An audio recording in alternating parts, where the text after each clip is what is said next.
Bora ver esse vídeo aqui do Cogumelando, galera. O que eu aprendi com o Elden Ring, como descobrir o melhor jeito de jogar, tá? Vamos ver aqui. Eu gosto muito do Kogu, mano. Gosto muito. Quero ver o que ele vai falar aqui do Elden Ring. Eu tava pra ver esse vídeo há um tempão, inclusive. Que seria um jogo de terror que ia fazer eu sentir medo num jogo, algo assim? Não. O jogo que me fez voltar a sentir medo, sem saber se tudo vai ficar bem, é Elden Ring. Por que eu não sei se vai ficar tudo bem? Porque no jogo de terror, você vai tentando até passar, né? Ah, perdeu, dá load. Ah, não conseguiu fugir da sombra do inimigo, tenta outra vez. Aqui, você não sabe se vai passar de um determinado obstáculo e às vezes você não sabe se vai voltar a jogar se você perder muito ali. Cara, é uma coisa que eu vejo pouca gente comentar, que é uma sensação que eu tive com o Dark Souls 1, com a primeira vez, meu primeiro contato com Souls. Eu jogava com mais medo do que um jogo de terror, né? Eu jogava, mano, era bizarro. Eu andava assim, ó, com o escudinho levantado, virava a esquinazinha assim com o escudinho levantado, me cagado de medo. É bizarro, né? Depois que eu acostumei com Souls, passou, eu não tenho medo de jogar Souls. Mas era engraçado, na minha primeira experiência foi isso, pelo menos. Muito curioso, né, esse efeito. Eu vejo poucas pessoas comentarem isso como a sua primeira experiência. Fala, pô, eu tinha... Parecia que eu tava jogando um jogo de terror. Eu ouço poucas pessoas falarem. Não sei se de fato isso talvez é com todo você mundo. simplesmente desista do jogo. E aí? Esse pode acabar sendo o verdadeiro fim do jogo. O game over permanente. Então, E pior que no sentido de lore, no Dark Souls, pelo menos, né? No The Ring também faz sentido, né? Se você for desistir, você foi só mais um Tarnished que você não conseguiu. E outros Tarnished vão levantar e vão conseguir, assim como outros Undead vão... É legal, porque dá pra você fazer esse esforcinho mental e falar, putz, isso faz sentido com a lore, mano. Meu personagem desistiu, tipo, ele se tornou um Undead, ele simplesmente desistiu, perdeu as faculdades mentais dele. E é muito legal sensação isso, né? Tornou Elden Ring muito especial pra mim. Olha que não foi meu primeiro jogo da From. Pô, eu joguei o Dark Souls 1, 2, o 3. E eu só... É curioso. Como não é o primeiro dele, ele teve esse medo. Eu já só tive no primeiro. Eu fui sentir isto, de fato, no Elden Ring. Acho que é porque Engraçado. o mundo é tão amplo, é tão gigante, que eu sinto isso. Eu joguei logo... Foi mais ou menos, talvez no lançamento mesmo, a primeira vez que eu joguei ele. Eu lembro que eu fiz até o personagem que eu criei nos Dark Souls, que foi o seu Epaminondas, né? Um idoso da bunda grande e da espada maior ainda, né? Sim, você fazia um velhinho magro, mas com um quadril grande, mas sempre jogava com um espadão. Claro que depois tu não via mais o seu Epaminondas, porque eu usava alguma armadura de botijão de gás ali, virava um bicho bruto. Eu fui jogar, portanto, com ele no Elden Ring, uma coisa absolutamente normal, e tiveram dois travamentos aí. Um é porque eu fiquei tentando vencer aquele pseudo-chefe no início, por puro orgulho, e falhei, chato, e depois fiquei travando em inimigos e áreas e chefes. E outra, que isso tudo ficou travando tanto porque o PC estava travando. Pois é, o Elden Ring não estava rodando legal, o meu PC não estava tancando a época o Elden Ring com live. E cara, ao mesmo tempo que eu jogava em live, eu fazer live no mesmo PC é foda. Sentia, mano, que aquilo não era um jogo pra live também. Era um jogo com trechos bons pra live. Mas certas nuances do Elden Ring, eu me diverti muito mais jogando na segunda ocasião. Que foi a minha volta ao jogo do zero, criando um novo personagem, um novo paradigma pra mim. Que não eram mais os guerreirões da bunda grande, como o seu Epaminondas. Eu resolvi jogar de mago. Eu fiz uma maga. É porque a bunda do Epaminondas, ele aumenta a hitbox, pô. Lá e resolvi jogar com ela, cara. E, pô, foi muito legal jogar de mago. Mas eu já... Ih, zerou errado. Não pode falar que zerou Elden Ring, não, Kogu, não pode. Zerou errado, discorro isso melhor contigo. Mas a nuance toda, maneira de jogar em off o Elden Ring, foi o mergulhar de fato naquele mundo e desfrutar, às vezes, da atenção completa daquele universo. Porque quando você está fazendo uma live, você está prestando atenção no chat, você está lidando com notificações. Qualquer são jogo muitas você não coisas que te atenção, mas não removem da realidade do jogo. E isso no Dark Souls, cara, eram tantas situações de correndo com medo em corredores que eu não conseguia ler o chat tanto quanto eu gostaria. Até evitava ler por causa das dicas. E era uma constante pressão. Mas quando você tira essa pressão das paredes ao seu redor e só coloca em alguns lugares, né? E aí esses lugares são legais de fazer lives, né? Essas dungeons, essas cavernas, catacumbas, chefes, essa parte divertida. Mas aquela amplitude, viver aquela amplitude do mundo, encontrar as coisas escondidas em off, foi muito mais legal. Melhor, foi ainda por cima a primeira vez usando magia num Souls-like. Porque eu nunca jogo de mago em nada. Foi muito especial pra mim. Nem no Elden Ring eu jogo muito de mago, cara. Não jogo tanto de mago. Foi muito divertido. E foi muito amedrontador mesmo, porque a sensação era de que a qualquer momento eu não ia conseguir passar de algo e eu tava simplesmente largado no mundo. Fui fazendo as coisas tudo fora de ordem. Teve chefe que era lá pra depois que eu enfrentei antes. Chefe de antes que eu enfrentei só depois.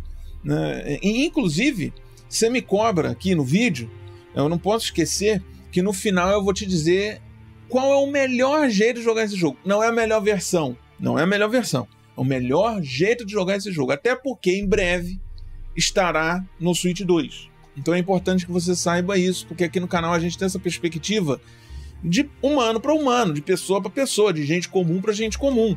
Eu fiz live por muito tempo e eu digo, cara, esse jogo talvez ele é melhor curtido muitas vezes em off. E quem faz live e fica triste por jogar em off, achando que, ai meu Deus, era pra estar jogando isso em live, então não vou jogar, corta esse pensamento, tá? Nem precisa esperar eu falar o melhor jeito de jogar esse jogo. Tem que se divertir, gente. Às vezes a gente tem que jogar em off. Tem jogo, é assim, tá? Essencialmente, se você nunca jogou Elden Ring, no entanto, qual é a diferença do Dark Souls, se você já jogou? O Elden Ring, cara, ele é um mundo aberto mesmo. Tão aberto que às vezes você fica perdido. E às vezes ele é um pouco confuso, porque tem muitas coisas que se parecem muito. São muito gráficos e áreas que são muito parecidas.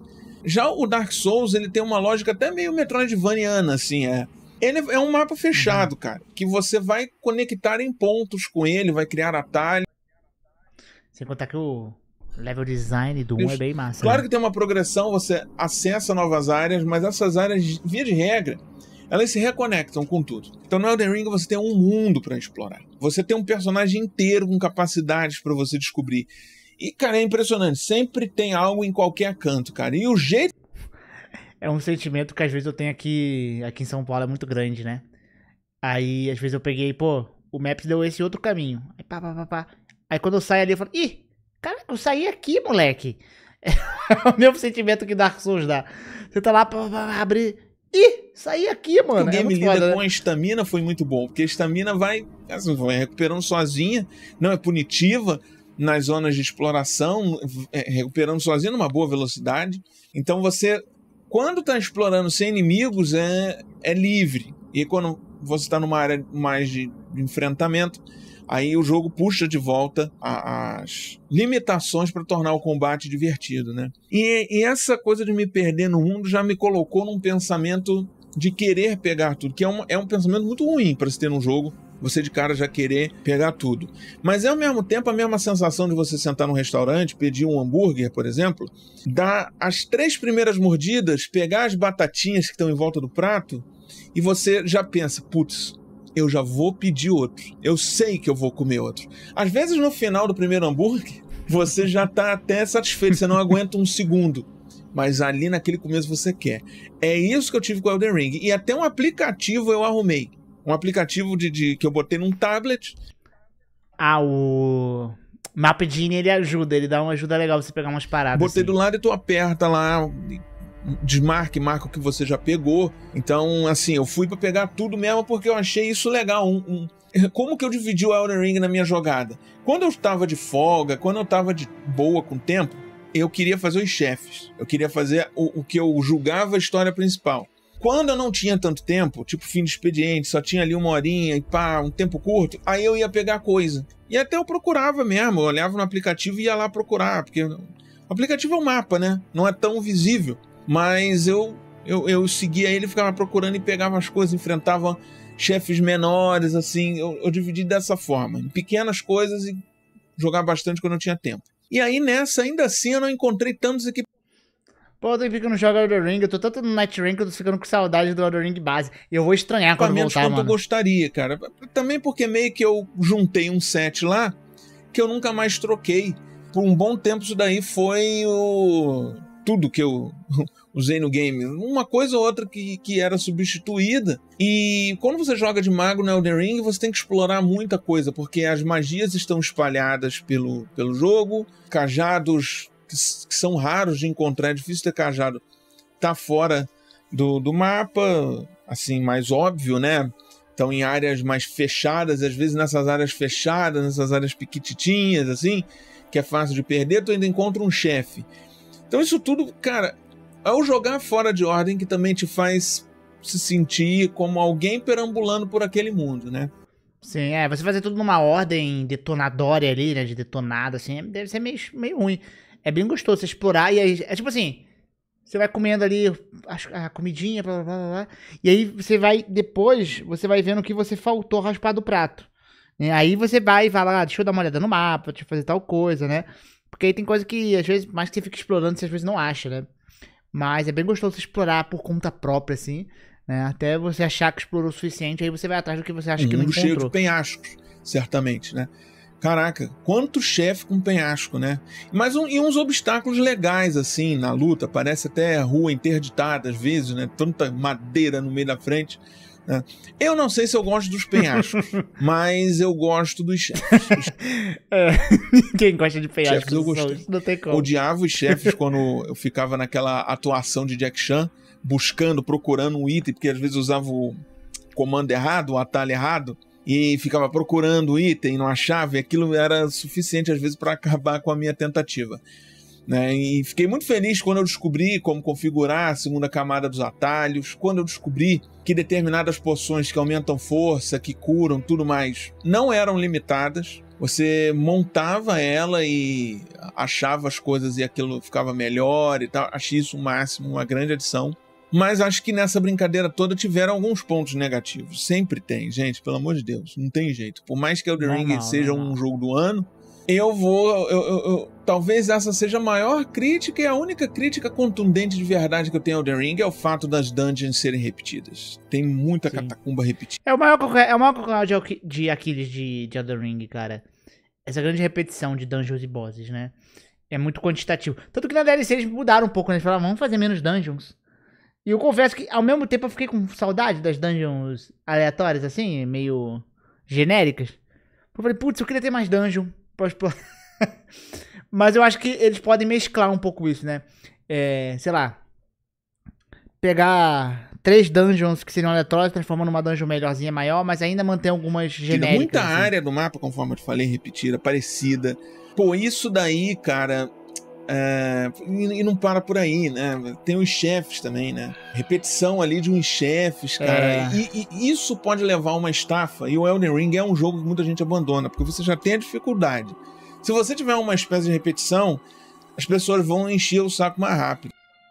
E eu acho que o pessoal reclama muito quando chega na Montanha do Gigante, né? O pessoal fala que dá uma esticada, assim, né? E penso que talvez na tentativa de fazer um mundo grande demais, no contexto histórico que esse jogo foi feito ainda, talvez eles tiveram que copiar e colar algumas coisas para que tudo continuasse do tamanho que eles imaginavam que eles queriam, né?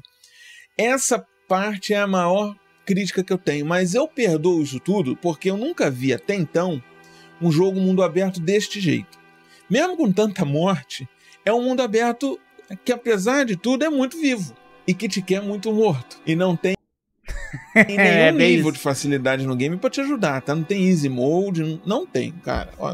É você e você. O easy mode é você ir atrás do seu easy mode, você pode fazer é ficar ganhando level, que nem eu fiquei lá vencendo um gigante, né? Num castelo tem um coliseu, antes tem um save ali, né? Uma graça. E tem um gigante de costa lá, que pra mago é uma tranquilidade.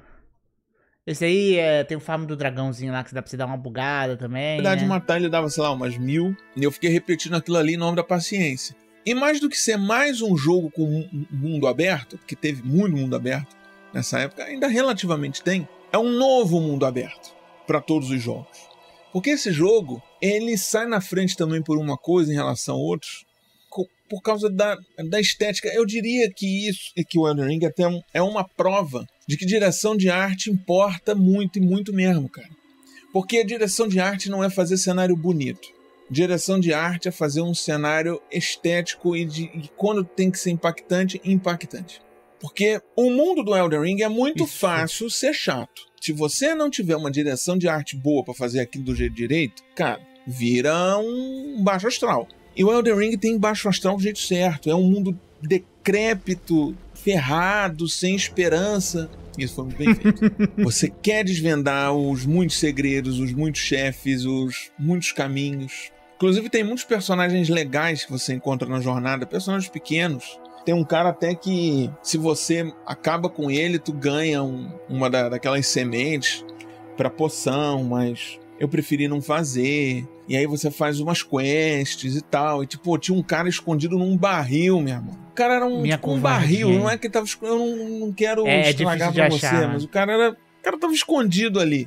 E eu, sem querer, eu descobri. E isso levou a um caminho de coisas legais. Eu fiquei pensando, o que mais eu não vi, né? Por aí.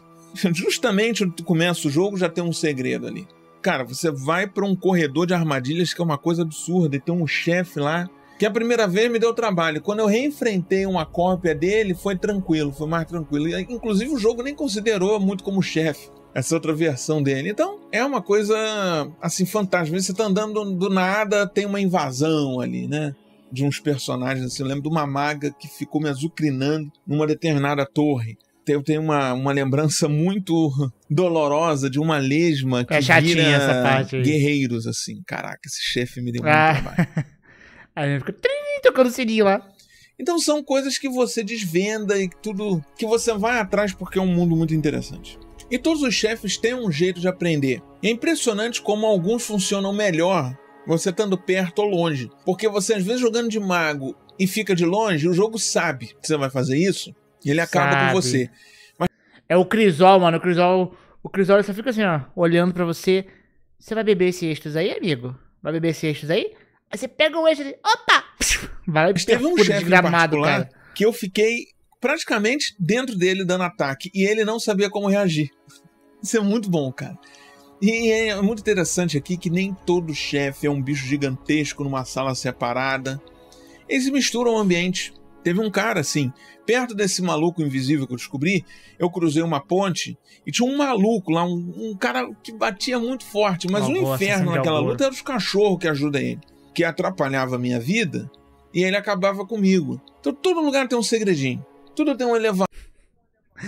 Essa luta aí é um belo vislumbre do nosso Capradino. Pra você ativar. Os caminhos, é interessante, você pode chegar do jeito complicado ou num jeito simples. Por outras vezes o desafio é na ordem da própria natureza do ambiente, porque às vezes é escuro, do nada tu vai parar num formigueiro. Mas isso ao mesmo tempo me levou a ter muita dificuldade em entender o que era a história. Isso é um problema, muita gente também larga o Elden Ring por isso. Mas eu me diverti tentando descobrir as coisas para chegar a pelo menos a um pedaço de conclusão para compreender o que o jogo me dava. Eu soube, eu li por alto à época, eu acho. Foi lá pra época, mas já faz muito tempo, que o George Martin lá do Game of Thrones participou de alguma forma na história, né? Eu nunca li os livros, eu não vi a série, ainda não tenho essas referências, então eu não pude sentir isto no jogo. Eu senti muito Berserk, como sempre. Inclusive um dia eu vou ver o Game of Thrones, me diga até se é uma série que vale ou não a pena. Mas enfim, eu não consegui sentir isso. Mas eu senti personagens interessantes, esses pequenininhos, né? Que você faz uma missãozinha e tal. É legal porque eles têm uma cultura própria, eles têm um jeito próprio que dá uma magnitude além ao mundo. Você sabe que aquele mundo é maior do que o que você vê. Que é também o que os chefes se revelam, né? Às vezes um chefe é piquititinho, você acha que não é nada demais, mas ele se revela algo muito maior. Porque às vezes tudo que você precisa é uma segunda forma. Que aí tá uma coisa que eu respeito ao Elden Ring também. Fazia muito tempo que eu não sentia medo de uma segunda forma de um chefe e é uma certa... Mano, o jogo Souls no geral é assim, mano. Fala, nossa, esse chefe tá difícil, será que vai ter... Aí você começa a ficar apreensivo, será que vai ter fase 2 isso aqui também, mano? Aí você começa a ficar tenso, fala, nossa, tô apanhando muito. Aí você derrota o boss, entra uma cutscene e você fala, não. É cutscene de morte. Aí tem fase 2, você fala, nossa, vou passar mal, mano. Chefe mulher aqui nesse jogo me causou esse sentimento. Há quem reclame que há muitas coisas pra pegar, mas não pegar pode ser uma diversão também. Não conseguir te força a ter que jogar melhor. Porque você vai ter menos subsídios pra sobreviver mais tempo nas lutas. Então é um jeito de se divertir. É uma pena, de fato, esse jogo exigir muita precisão, mas ao mesmo tempo não rodar tão bem em qualquer PC. Com o tempo, obviamente, isso vai melhorar. Não vai ser um GTA 4 que vai ser sempre um tamanco rodando em qualquer PC. Mas eu esperava mais da minha máquina para rodar o Elden Ring, pelo menos lá na época. Eu não acho que o Elden Ring tem também aqueles gráficos absurdos que justifiquem uma exigência assim. A From Software ela é ruim de otimização mesmo, isso aí é inegável, né? Quando ela faz esses visuais vislumbrantes, em questão de direção de arte, em questão de otimização ela peca demais, mas, né? Eu tô dizendo isso não é nem por mim, eu só queria que mais pessoas pudessem experimentar esse jogo da melhor maneira possível. Quem jogou em console provavelmente teve uma experiência muito boa, então isso é muito focado em quem joga no PC. Esse vídeo aqui, ele tá fazendo parte de uma série que cobre os jogos que venceram o jogo do ano. E Elden Ring, portanto, ganhou uma DLC. Uma DLC que participou do The Game Awards, né, dessa cerimônia, mas não venceu. Mas mesmo assim, eu vou jogar dentro do contexto dessa série. Eu não cheguei ainda Cara, olha, essa DLC é um jogo praticamente à parte. Eu não comecei nela ainda. Eu quero usufruir o máximo do Elden Ring base primeiro e depois ir pra DLC, porque eu imagino... Eu tô curioso pra ver a opinião dele da DLC, por causa que as dungeons são um pouco mais bem pensadinhas, ele é um pouco mais enxugadinho. Eu acho que ele vai gostar bastante. Não tem diferenças substanciais ali. Então eu vou falar dela em algumas circunstâncias. Não sei se nessa série, porque essa série ela é fechadinha, ela cobre os GOT, mas eu posso fazer um vídeo solto, ou até criar uma série dos que não foram. A gente pode tudo, gente. A gente pode criar série, a gente pode parar ela. Sabe, a vida é livre. Vocês é que mandam também bastante do que eu trago ou não e com que frequência eu trago ou não também, né? Sua opinião é bem-vinda. Mas aí acho que dizendo isso tudo, eu falei ali da minha opinião de jogar o base DLC primeiro, né? Então acho que eu já posso entrar no que eu te prometi, que não esqueci, que é o melhor jeito de jogar esse jogo, né? Cara, constância é o segredo pro Elden Ring. Não tô falando de jogar bem, estou falando de continuar jogando, tá? Não deixe também... Tem muito fã de Souls-like que adora se achar o bravo, né? Tem muito disso. Vai, gente, vamos ser sinceros aqui, vai, fica de conversa. Tem certeza. Muita gente assim que gosta de contar vantagem. Eu já não duvido que nos comentários desse vídeo aí tem gente reclamando que ele jogou de mago. Eu não duvido, mano. Eu não vou abrir, não, mas não duvido. Na comunidade Souls-like. Você não precisa ser alguém fantástico para jogar esse jogo, tá? O que você precisa se comprometer é se divertir. Se você ficar muito tempo fora de Elden Ring, você vai ter, portanto, provavelmente parar numa parte mais avançada em relação ao início do jogo. Só que as suas habilidades vão enferrujar com o tempo. E aí você vai ter mais dificuldade para continuar, porque você não estava no comecinho. Você já estava... Provavelmente você vai parar numa área que demanda um pouquinho mais de proficiência no jogo. Então, eu sugiro que, na medida do possível, continue jogando. Sempre um pouquinho, pelo menos. Sempre que você puder, tá? Nem que seja para pegar um item, desbravar um lugar aqui e ali, mas tenta não enferrujar. Eu sinto que muita gente abandona o Elden Ring por isso. E porque também começa uma jornada que não estava em sua hora para começar. E é um jogo longo também, né? Então, às vezes, tem épocas que você, sei lá, você vai ter coisas pra fazer da vida, né? E você não vai conseguir, você vai ficar parado às vezes um tempo. Então, um jogo que às vezes você terminaria jogando num período de um mês, uma semana, às vezes você, dependendo do tempo da pessoa, né? Ela pode levar meses pra terminar o Elden Ring. E nesses meses vão ter situações que vão afastar ela de jogos também, né? Não é um problema. Cara, vai por mim. Só joga esse game se você tiver tempo. Elden Ring é um jogo longo, maior do que os Dark Souls. Vai ser uma aventura de horas e horas e horas, dezenas de horas. Se você for botar a DLC na brincadeira, então, é mais ainda. Então não é bom você ficar parando muito. É melhor você pegar... Eu acho que se você consegue jogar constantemente algumas horinhas, você não precisa ficar um viciado, jogar 5 horas por dia, né? Até porque nem todo mundo tem esse tempo. Mas se você consegue pegar um final de semana e jogar bem, mano, se você tá na vibe, mano, acho que você vai curtir. É um momento equilibrado da sua vida pra fazer isso. Férias... Sabe? Não sei. Qualquer coisa que se assemelha a isso. No momento você tá tranquilo mesmo. Para se preocupar com o Elden Ring, que vai ser um problemão pra você. Mas ao mesmo tempo que você tá jogando sempre, jogando bastante, é importante também parar um pouco, dar um descanso, especialmente quando você for derrotado demais. Então eu vou te dar uma dica de ouro, que é também, ao mesmo tempo, ter um jogo copiloto aqui. Um jogo copiloto. Pra você não chegar naquela estafa que eu te falei. Se você está com tempo numas férias para jogar Elden Ring, não significa que você necessariamente só vai jogar Elden Ring. Se você está no dia do trabalho ali, trabalhando, e no dia de semana você só tem 1 hora para jogar, vai no Elden Ring mesmo e fecha só 1 hora. Mas se num fim de semana ou não nas férias, o que for, tu der uma cansada dele, tipo, tu pegou para jogar às 3 da tarde, jogou até às 8, deu uma cansada, já tá meio que assim no piloto automático, vai pro copiloto. O que é o copiloto aqui? É um jogo de comando simples. Tem que ser comando simples, pra você não confundir com os comandos que já estão na... Sim. Mano, uma coisa que acontece muito comigo, cara, você vai jogar um Souls... Qual que foi o jogo? Eu tô tentando lembrar, não sei se foi o Kazan. Que do Kazan eu fui pra um outro jogo parecido, pra um outro Souls-like. Só que a configuração de mapeação de botões era diferente. E aí eu fico muito bugado. O próprio Death Stranding, mano. Quando eu joguei... Zerei Death Stranding 2, voltei pra The Ring Night Rain. Nossa, eu tava abrindo o mapa errado. Não é isso aqui que abre o mapa.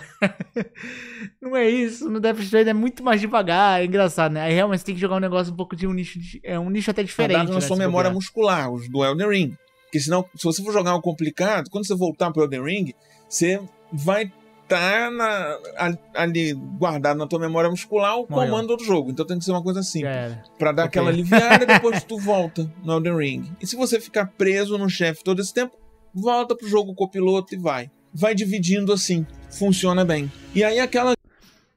Eu lembro perfeitamente isso com Cuphead, mano. Teve um boss que, nossa, eu demorei muito. Eu fui dormir, no dia seguinte eu acordei, eu passei, acho que de primeira dele. Cara, aí eu descobri o poder do descanso quando tu já tá cansado de um boss. E eu acho que o Elden Ring, ele é legal pelo fato de que, cara, quando você tá muito cansado de um boss, geralmente, né, se você não tiver muito no final, geralmente você tem muita coisa ainda pra fazer. Então você consegue descansar dentro do Elden Ring, dependendo também. Isso é legal, né, Por isso que às vezes alguns chefes, né, você volta mais forte, mas também às vezes você volta descansado mentalmente. Grande pergunta que você talvez esteja me fazendo. Ok, Kugun, então mereceu, né, ser o jogo do ano de 2022 por você? Que eu sempre comento, se vale ou não, aqui, ser o jogo do ano, né, nessa série. Mas o link dos outros episódios está aí na descrição. Olha, eu vou te dizer que eu acho que ele mereceu mesmo. É um jogo que marcou e ainda está muito presente na indústria dos jogos. E em videogame, 2 anos é muita coisa. E ainda é um jogo muito vivo. E está tatuado na história do universo de videogame, cara. Além dele ser um jogo de parâmetro para a indústria, no futuro eu também acho que a gente vai olhar para o Elden Ring e vai lembrar qual era o jeito de se fazer videogame nessa época. E é incrível porque alguém à época poderia dizer que tinha tudo para esse modelo se desgastar, com base em outros Souls-like. É engraçado, eu acho que a época da época do Play 2, pelo menos na minha percepção, é uma época que eu vejo muito ser uma época de hack and slash, desse estilo de jogos, hack and slash. Aí, anterior a isso, eu acho que jogos de plataforma, né, plataforma 3D, era o que marcava. E eu acho que nessa nossa geração, o Souls-like vai marcar. Né? No futuro vão ter outras coisas. Provavelmente o Souls-like já não vai ser tão popular. Mas a gente vai olhar e realmente ele vai ser a representação dessa época. É muito legal isso aí que ele falou. E eu realmente concordo. Eu acho que a gente no futuro vai olhar. Vai ter algum outro estilo de gênero. Os jogos já são vão ser em outro estilo. Ou sei lá, enfim, né? A gente vai olhar e falar, caramba, né? Olha como é que era recheado de Souls-like nessa época, né? Como já foi recheado de hack and slash, como já foi recheado de plataforma 3D. É bem legal. Dark Souls, mas Elden Ring conseguiu, na mesma medida que fez um mundo expandido, aberto, o jogo também fez, dentro do seu próprio universo, da criação dele, da From Software, se expandir dentro de si. E, cara, é difícil você romper os limites daquilo que você cria e do que você talvez seja. É muito difícil. Elden Ring expandiu isso. É um jogo que eu acho que todo mundo deveria experimentar. Absolutamente todo mundo. Não é zerar, não é jogar mais de 1 hora, mas experimentar. Eu sempre comentei que talvez um jeito bom de começar os Dark Souls é o 2, o 1 e o 3. O que eu coloco em relação aqui ao Elden Ring? Só joga Elden Ring depois do Dark Souls. Porque pode ser que jogar Elden Ring primeiro e os Dark Souls depois vá transformar bastante sua experiência. É melhor deixar o Elden Ring pra depois. Pra, fazer numa hora. Ainda mais se for o 1 e o 2, eu acho. O 3, ele ainda, eu acho que é o mais próximo do Elden Ring dos Souls da From Software, né? Na minha percepção. É o mais próximo. Nesse estilo medieval. Mas o 1 e o 2, eles podem atrapalhar um pouquinho, né? É complicado, porque é um tipo de coisa que eu não consigo... Eu acho que não, tanto. Mas você tá falando de uma pessoa que começou nessa ordem. Então é difícil eu ser a voz da experiência nesse ponto. Quem começou pelo Elden Ring e tentou jogar o Dark Souls 1, que vão ter uma experiência provavelmente incrível nesse aspecto, né? Entendeu? Dark Souls 2, 1 e 3, Elden Ring. DLC da Elden Ring depois. Aí você tá, tipo, escalonando. Você não vai estar no caminho oposto, diminuindo. Bom, muito obrigado pela companhia. Tamo junto. E me conta aí nos comentários qual é o GOT de qual ano que você mais quer vídeo. Um abraço e até a Legal. Bom vídeo do Kogu. O Kogu... Pô, não tem como falar que o Kogu faz um vídeo ruim, pô. O cara nunca fez um vídeo ruim na vida. Gosto muito dos vídeos do Kogu. Mas é isso, gente. Muito bacana o vídeo. Eu fico por aqui. Valeu, beijo no popô. E tchau.